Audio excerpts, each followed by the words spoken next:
আজকে আমরা মূলত দুইটা সূত্র শিখব। সেটা হচ্ছে তোমার সরলরেখার সমীকরণ নির্ণয় করার জন্য। তোমাদের নবম দশম শ্রেণীর ক্ষেত্রে মূলত দুইটা সূত্র ব্যবহার করা হয়ে থাকে। একটা হচ্ছে যদি তোমাকে ঢাল বলে দেওয়া থাকে, অর্থাৎ এম ঢাল বিশিষ্ট অর্থাৎ তোমার ঢাল বলে দেওয়া থাকবে এম ঢাল বিশিষ্ট এবং একটা বিন্দু দেওয়া থাকবে, ঢাল এবং বিন্দু দেওয়া থাকবে। সো বিন্দুটা ধরো হচ্ছে x1, y1। এই বিন্দুগামী সরলরেখার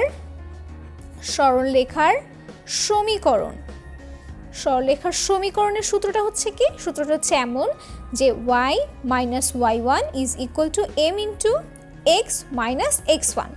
তার মানে হচ্ছে যে প্রশ্নে তোমাকে যদি ঢালের মান বলে দেওয়া থাকে এবং একটা বিন্দু দেওয়া থাকে যে সেই বিন্দুটা দিয়ে সরলরেখাটা যাচ্ছে, তবে সেই ক্ষেত্রে ওই সরলরেখাটার সমীকরণ হবে হচ্ছে y minus y1 is equal two m into x minus x1।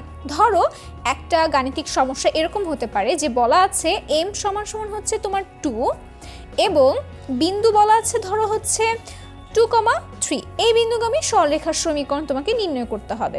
So এই বিন্দুগামী সরলরেখার সমীকরণ যদি আমি নির্ণয় করতে যাই, আমার সূত্র কি এটা? সো আমি লিখতে পারছি y মাইনাস y1 হচ্ছে আমার এই 3 আর x1 হচ্ছে আমার 2। সো আমি সূত্র অনুযায়ী লিখতে পারি y minus 3 is equal two m কত? আমার m হচ্ছে 2। So 2 into x minus x1 হচ্ছে কত? এখানে 2। দেখো এবার যদি তুমি একে একটু সাজিয়ে লিখো, y minus 3 is equal to হচ্ছে 2x মাইনাস 4। তুমি yকে এখানে রাখবে, বাম পক্ষে রাখবে এবং ডান পক্ষে ওটাকে পাঠিয়ে দিলে হচ্ছে 2x মাইনাস 4 এবং এটা যদি এখানে চলে আসে প্লাস 3 হয়ে যাবে, আলটিমেটলি মাইনাস 1 থাকে।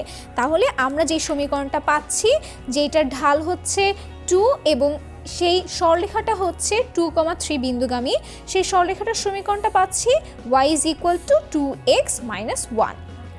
এখন তোমাকে আরেকটা ফর্মুলা বলা আছে, সেটা হচ্ছে যে দুইটা বিন্দু দেওয়া আছে, অর্থাৎ দুই বিন্দুগামী সরলরেখার সমীকরণটা কি হবে। ধরো একটা বিন্দু হচ্ছে x1, y1 এবং আরেকটা বিন্দু হচ্ছে x2, y2। অর্থাৎ এই দুই বিন্দুগামী সরলরেখার সমীকরণ যদি আমি করতে চাই, সরলরেখার সমীকরণ যদি আমি বের করতে চাই কি হবে? তার সূত্রটা হচ্ছে y minus y1 divided by y1 minus y2 is equal to হচ্ছে x minus x1 divided by x1 minus x2।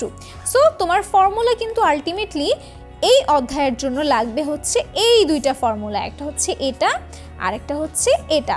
So এখন এই সূত্রের ক্ষেত্রে তোমাকে যদি দুইটা বিন্দু বলে দেওয়া থাকে, ধরো একটা বিন্দু হচ্ছে 1,2 আরেকটা হচ্ছে তোমার 2,3। সো এই দুইটা বিন্দুর জন্য তোমাকে যদি সরলরেখার সমীকরণটা বের করতে বলে, কি করবা? জাস্ট এটা হচ্ছে তোমার x1, এটা y1, এটা x2, এটা y2।